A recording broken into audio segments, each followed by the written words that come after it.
Pensemos por un momento, en el corazón de la educación de cualquier país siempre está el educador. Pero, ¿qué es lo que realmente define a un maestro en Guatemala? Bueno, hoy vamos a ir mucho más allá del aula. Vamos a desmenuzar el sistema que lo moldea, desde las leyes que lo rigen hasta esas teorías que de verdad podrían transformar su trabajo por completo. Así que acompáñenme a ver qué encontramos. Ok, antes de meternos de lleno con la figura del educador, es fundamental que tengamos clara la base, ¿no? La educación, como lo define el concepto, no es solo memorizar datos y fechas, no, para nada. Es todo el proceso de formación, el que nos permite, por un lado, crecer como personas y, por otro, participar de lleno en la sociedad. Y es justamente esta idea tan amplia la que va a guiar todo el sistema legal que vamos a explorar en un momento. Y aquí entra la otra pieza del rompecabezas. Si la educación es el qué queremos lograr, la pedagogía es el cómo lo hacemos. Es, digamos, la ciencia que le da al educador su caja de herramientas. Porque, a ver, enseñar no es solo pararse al frente y hablar. Es entender, científicamente, cómo funciona el aprendizaje, apoyándose en cosas como la psicología, la sociología, todo para que el proceso sea lo más efectivo posible.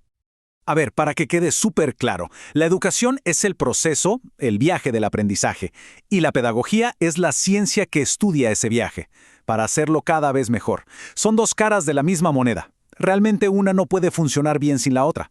Es la gran diferencia entre simplemente hacer algo y saber por qué y cómo se está haciendo. Bueno, con estos dos conceptos ya bien claros, ahora sí, veamos cómo se aterriza todo esto en la práctica. Vamos a meternos de lleno en el marco legal. Es decir, cómo está organizado el sistema en Guatemala. Esta es la estructura que, al final, define las reglas del juego para todos los educadores del país. Y la cosa está organizada de una forma muy clara, como una pirámide. Arriba de todo, en la punta, está la Constitución Política de la República. Justo debajo tenemos la Ley de Educación Nacional, que es el famoso Decreto 1291. Y en la base, para los detalles del día a día, están los acuerdos ministeriales. O sea, una estructura totalmente de arriba hacia abajo. La Constitución, como la ley máxima, pone los cimientos, los pilares de todo. En específico, los artículos del 71 al 81 son clave. ¿Qué dicen? Pues cosas gigantes. Que la educación es un derecho para todos, que la pública es gratuita y obligatoria. Garantiza la libertad de enseñanza y, algo súper importante, le exige al Estado que promueva una educación bilingüe e intercultural. Estos son, digamos, los principios no negociables del sistema. Ahora bajamos un nivel. La Ley de Educación Nacional, el Decreto 1291, es la que toma esos grandes principios de la Constitución y los convierte en reglas. Define cómo se estructura el sistema, le pone condiciones a los colegios privados, necesitan autorización, por ejemplo, prohíbe de forma explícita cualquier tipo de discriminación y establece cosas tan concretas como el mínimo de 180 días de clase al año. Ya es el cómo se opera en el día a día. Y todo esto, toda esta estructura legal nos lleva inevitablemente al centro de todo, el educador, porque al final es la persona que hace que todo esto funcione. Así que ya vimos las reglas, ahora enfoquémonos en el corazón del sistema, en sus deberes y, claro, también en sus derechos. El artículo 36 de esa ley es el que pone sobre la mesa las obligaciones clave. Y ojo, no es solo enseñar matemáticas o enseñar lenguaje. El rol que se le pide es mucho más grande.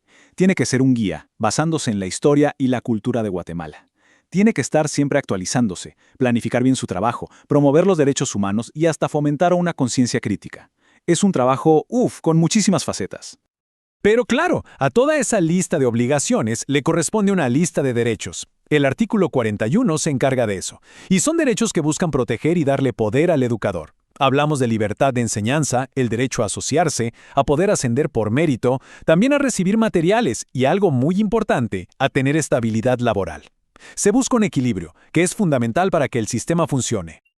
Ok, pero bueno, ya sabemos cómo funciona esto. Una cosa es lo que dice el papel, la ley, y otra muy distinta es la realidad de todos los días en el aula.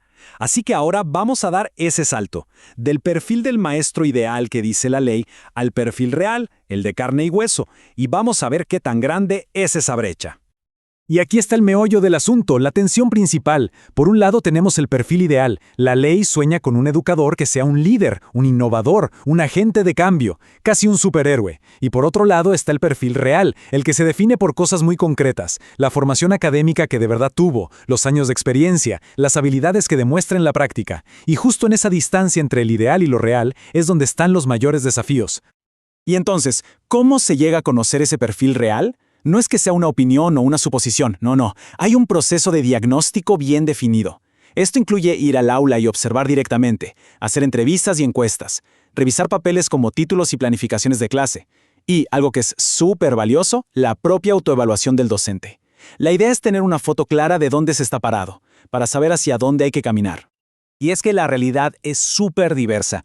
No hay un solo tipo de maestro. Miren, un estudio de la Universidad de California, por ejemplo, llegó a identificar 5 tipos diferentes. Va desde el que llaman instructor robot, que solo se enfoca en la respuesta correcta, hasta el que está totalmente centrado en la persona, en su desarrollo completo.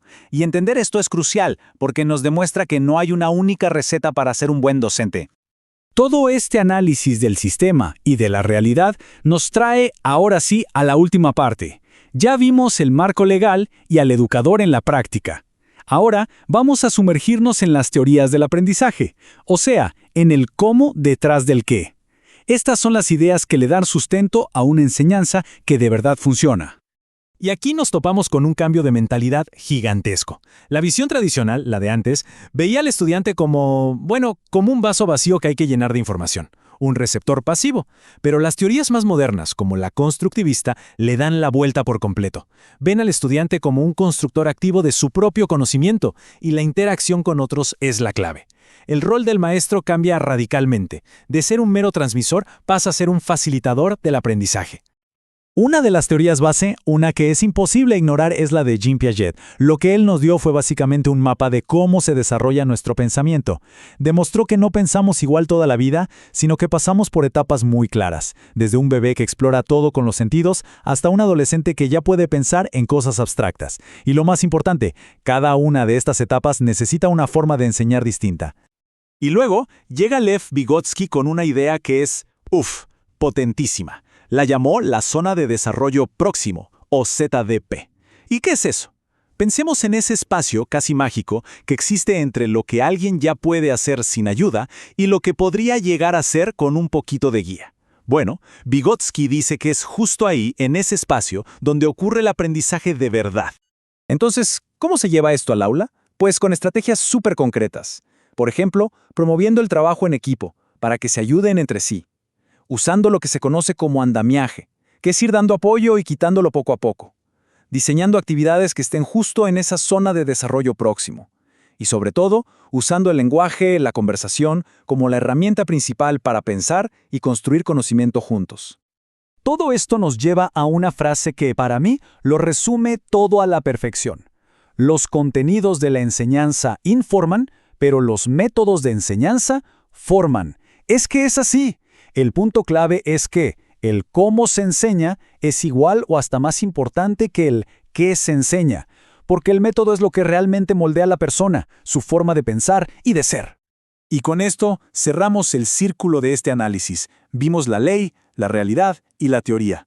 La gran pregunta que queda flotando en el aire es, ¿cómo pueden los educadores de Guatemala tomar estas teorías tan poderosas, aplicarlas en su día a día y no solo cumplir con lo que la ley les pide, sino, más importante todavía, convertirse en esos verdaderos agentes de cambio que el país necesita para transformar su futuro educativo?